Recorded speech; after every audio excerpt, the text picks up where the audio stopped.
The Sign of the Beaver by Elizabeth George Spear, a Dell Yearling book, a Newberry Honor book, reading level 5.7.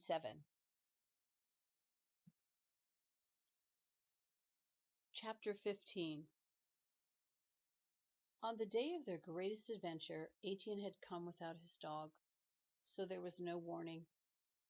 Matt was in fine spirits that day because he had managed by a magnificent stroke of luck to hit a rabbit with his bow and arrow. It was the first time this had happened, and it was more the rabbit's doing than his own. The silly creature had just sat there and let him take careful aim.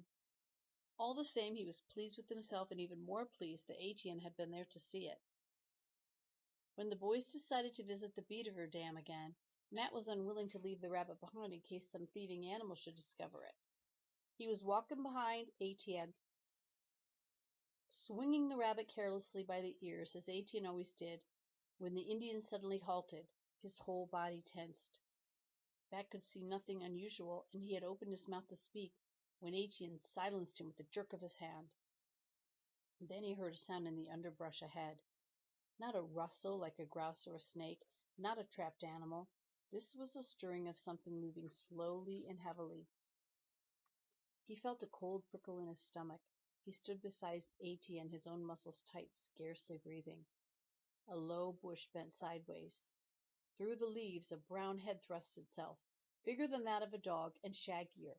It was a small bear cub. Matt could see the little eyes peering at them curiously, the brown nose wrinkling at the strange smell of human boy. The little animal looked so comical that Matt almost laughed out loud. "Psst!" Etienne warned under his breath. There was a crashing of bush and a low, snarling growl. An immense paw reached through the thicket and tumbled the cub over and out of sight. In its place loomed a huge, broad shape. Bursting through the leaves was a head 3 times as big as the cub's. No curiosity in those small eyes, only an angry, reddish gleam. Somehow Matt had the sense not to run. He stood frozen on the path. A bear could overtake a running man in a few bounds, and this one was only 2 bounds away. The bear's head moved slowly from side to side. Its heavy body brushed aside the branches as though they were cobwebs. It swayed, shifting its weight from one foot to the other. Slowly it rose on its hind legs. Matt could see the wicked curving claws. Matt would never know why he acted as he did. He could not remember thinking at all, only staring with numb horror at the creature about to charge. Somehow he did move. He swung the dead rabbit by its ears and hurled it straight at the bear's head. The tiny body struck the bear squarely on the nose. With a jerk of her head, the bear shook it off as though it were a buzzing mosquito. The rabbit flopped useless to the ground. The bear did not even bother to look down at it. She had been distracted for only an instant, but in that instant something flashed through the air. There was a sharp twang and the dull thud of a blow. Just between the eyes of the bear, the shaft of Etienne's arrow quivered. As the waving forked paws began to lower, a second arrow struck just below the bear's shoulder. The great head shuddered and sank toward the ground. With a wild yell, Etienne sprang forward and thrust his knife deep just behind the first arrow. Still scarcely aware that he moved at all, Matt leaped after him. Jerking his own knife from his belt, he sank it into the brown fur. His blow had been misplaced, but it was not needed. The bear's sides were heaving. The boys stood watching, and in a few moments it lay still. Matt stared down at the creature in horror. The fearsome yellow teeth were still bared in a snarl. Saliva and blood dribbled down from the open jaws. The little eyes that had glittered so savagely were filmed over. The long, sharp claws hung powerless, clodded with pawed-up earth. Now that there was nothing to fear, Matt felt his knees shaking. He hoped that Etienne would not notice, and he managed a wide grin to hide his trembling. But Etienne did not grin back. He stood over the bear, and he began to speak slowly and solemnly in his own tongue. He spoke for some time. "What were you saying?" Matt demanded when the speaking was over. "I tell bear I do not want to kill," Etienne answered. "Indian not kill she-bear with cub. I tell bear we did not come here to hunt." "But it might have killed us both." "Maybe. I ask bear to forgive that I must kill." "Well, I'm mighty thankful you did," Matt said stoutly. He was about to say that he had never been so scared in his life, but he thought better of it.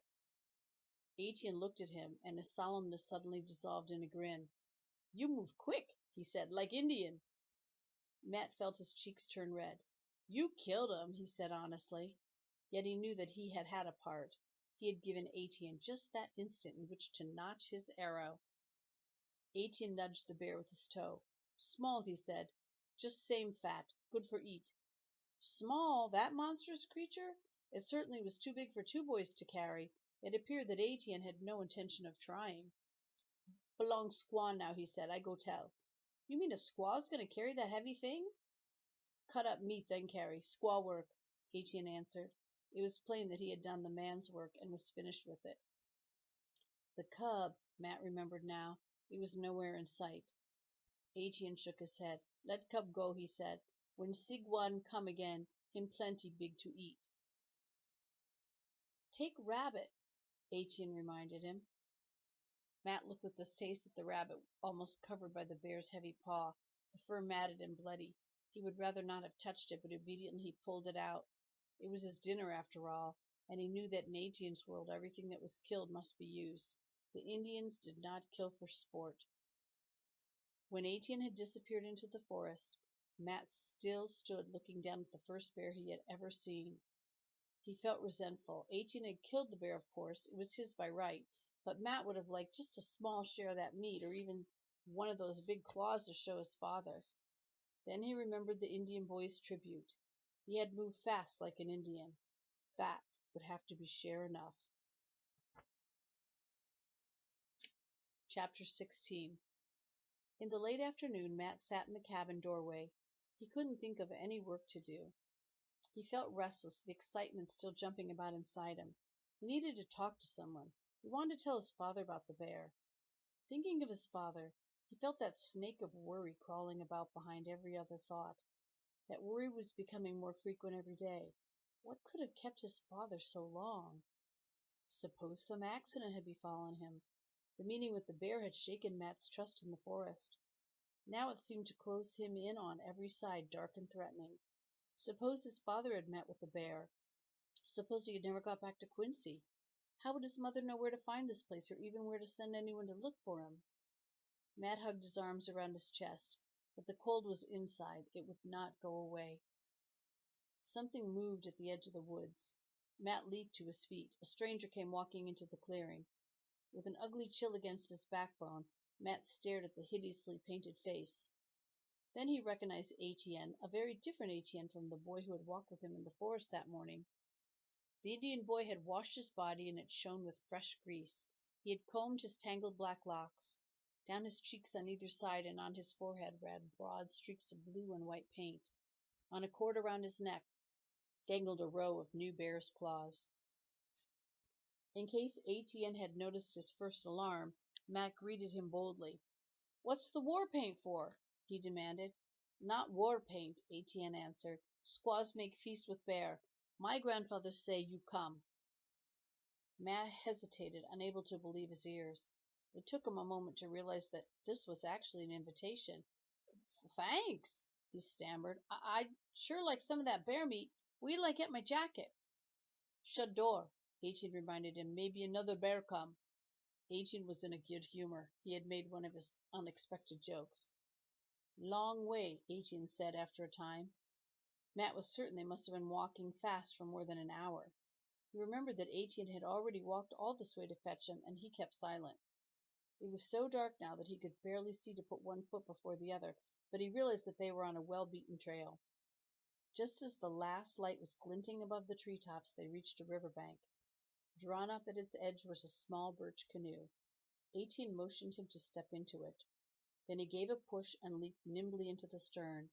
His paddle moved soundlessly.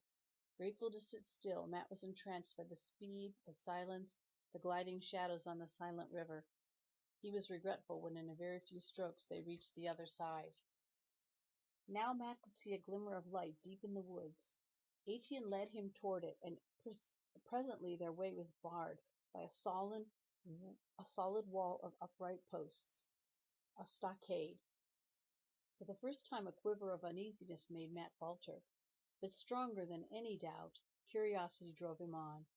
Not for one moment would he have turned back. Eagerly he followed Etienne through a gateway into an open space filled with smoke and moving shadows and wavering patches of light cast by birch-bark torches. All around him in a circle rose the dim shapes of cabins and cone-shaped wigwams. In the center of the circle a long narrow fire was burning between walls of logs. Suspended on timbers hung 3 iron pots, sending up rosy curls of steam in the smoky air. The fragrance of boiling meat and pungent herbs made Matt's stomach crawl. Then he was aware of the Indians. They sat silently on either side of the fire, their faces ghastly in the flickering light. They were clad in an odd medley of garments, some in Englishmen's coats and jackets, others with bright blankets draping their shoulders. A few had feathers standing straight up from headbands. Everywhere there was the gleam of metal on arms and chests. Women in bright cloth skirts and odd pointed caps moved about without a sound, adding wood to the fire or stirring the contents of the kettles.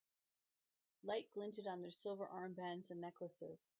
Clearly the Indians had put on their finest array for this feast. It came over Matt with a rush of shame how very shabby he must look in their eyes. Even if Etienne had warned him, what could he have done? He had no other clothes to wear. Probably Etienne had known that and so had said nothing. No one seemed to notice him, yet he was conscious of the unblinking stare of the row facing him. The others did not turn their heads. They seemed to be waiting. In the silence, Matt's heart beat so loudly they all surely must have heard it. After a long pause, one man rose slowly and came toward him. It was Sockness, his paint-streaked face barely recognizable. He wore a long red coat decorated by a handsome beaded collar and metal armbands. A crown of feathers rose from the beaded band around his forehead. He stood very tall, and there was pride in his stern features. Why, Matt thought, he looked like a king. "Kuwe," Sockness said with dignity. "White boy welcome." In a sudden terrifying yell, the rows of Indians echoed this greeting. "Tahu!" they shouted. "Tahu! Yea, bye-bye!" "Kwe," Matt stammered in return, then more boldly, "Kwe." The Indians seemed satisfied. Smiles flashed in their dark faces. There was rough laughter, and then, seeming to forget him, they began to jabber to each other. From nowhere, children suddenly crowded around him, giggling, daring each other to touch him. Matt's heart slowed its pounding. There was nothing to fear in this place, but after the weeks of stillness in his cabin, the noise was confusing. He was grateful when Etienne came to his rescue and led him to a seat at the end of a log. An old woman approached and held out to him a gourd cup. It contained a sweetish drink, acid and flavored with maple sugar, good on his dry tongue. Sockness raised his arm, and instantly the clamor was silenced. There was no doubt Etienne's grandfather was the leader here. An Indian brought him a long pipe, and Sockness put it to his lips and slowly blew out a long wreath of smoke. The rows of Indians waited respectfully for him to speak. Instead, the old man turned to his grandson and held out the pipe. Etienne stepped into the center of the clearing. In the firelight he stood straight and slender, his bare arms and legs gleaming. Matt had never seen him like this. Proudly he took the pipe, set it briefly to his own lips, and handed it back to his grandfather. Then he began to speak. Matt did not need to understand the words. He soon realized that Etienne was recounting the morning's adventure. Watching his gestures, Matt felt himself living again the walk through the woods, the meeting with the small cub, the fearsome mother about to charge. As Etienne spoke, the Indians urged the boy on with grunts and shouts of approval and pleasure. Etienne tensed his body. He uttered a sharp cry, pointed at Matt, and made a flinging sweep of his arm, hurling an imaginary rabbit. The receding figures broke into loud cries, shouting, "Hey!" grinning and pointing at Matt, swinging their own arms in imitation. Matt's cheeks were hot. He knew they were making fun of him, but boisterous as it was, the sound was friendly. Now they turned back to Etienne and followed his story with growing excitement. Etienne certainly made a very good story of it. His telling took a lot longer than the actual event. Plainly they all enjoyed it, and in listening they were all taking part in it. Etienne was a skillful storyteller. Matt could understand now just how he must have delighted them with his acting out of Robinson Crusoe. When the narrative was over, the Indians sprang to their feet. They formed a long line. Then began a sound that sent a tingle, half dread and half pleasure, down Matt's spine. A lone Indian had leaped to the head of the line, beating a rattle against his palm in an odd, stirring rhythm. He strutted and pranced in ridiculous contortions, for all the world like a clown in a village fair. The line of figures followed after him, aping him and stamping their feet in response. 18 was at his side again. "Dance now," he said, "then feast." The rhythm of the rattle quickened. The line of figures wove round the fire faster and faster. Women joined now at the end of the line, linking their arms, swaying.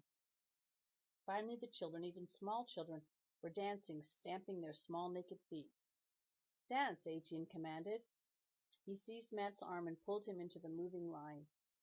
The men near him cheered him on, laughing at Matt's stumbling attempts. Once he caught his breath, Matt found it simple to follow the step. His confidence swelled as the rhythm throbbed through his body, loosening his tight muscles. He was suddenly filled with excitement and happiness. His own heels pounded against the hard ground. He was one of them. He came back to earth with a stitch in his side. His legs threatened to give way under him. The dancing seemed to have no end. Determined that Etienne should not see him weakening, he moved faster and stamped harder. Finally, when he felt he could not make the circle one more time, the dance ended. The feasting began. A squaw brought him a wooden bowl filled with thick hot stew, and a curiously carved wooden spoon. The first steaming mouthful burned his tongue, but he was too hungry to wait. He thought nothing had ever tasted so good, dark and greasy and spicy. So this was bear meat. Presently he noticed that Etienne sat beside him, eating nothing. "You're not eating," he said with a sudden doubt. "Have you given me your share?" "This is my bear," the boy answered. "I kill, not eat. Maybe not get any more bear." He didn't sound as if he minded in the least, as if in fact he was proud of not eating. When Matt's bowl was empty, the squaw refilled it. By the time he finished, sleepiness began to drag at his eyelids. He could scarcely hold them open. Etienne seemed in no hurry to leave. The Indians were enjoying themselves, refilling their bowls, shouting at each other, laughing and slapping their legs at what seemed to be uproarious jokes. This was noisier than any celebration Matt had ever seen in Quincy, even on muster day.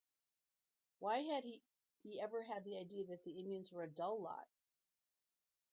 At last, however, they fell silent, and Matt saw that one of them was beginning another story. It promised to be a long one. Between the sentences the speaker drew on his pipe, and the smoke curled from his nose and mouth as he spoke. Matt's head drooped and came up with a painful jerk. He had almost fallen asleep sitting up. Etienne laughed and motioned him to his feet. At the thought of tramping all the way back to the cabin, Matt groaned. It must be close to midnight. Then he saw that Etienne did not mean to go back. He led Matt toward one of the wigwams and pulled back the flap of deerskin that hung across the door. Inside a small fire burned, and by its faint light Matt saw a low platform covered with matting and fur. Etienne made a silent motion, and Matt, too sleepy to question, gratefully let his tired body sink down on the soft skins. Etienne stirred up the fire and left him alone. Once long after, Matt roused to hear the rattle and the pounding of feet. The Indians were dancing again, and he was thankful to stay right where he was.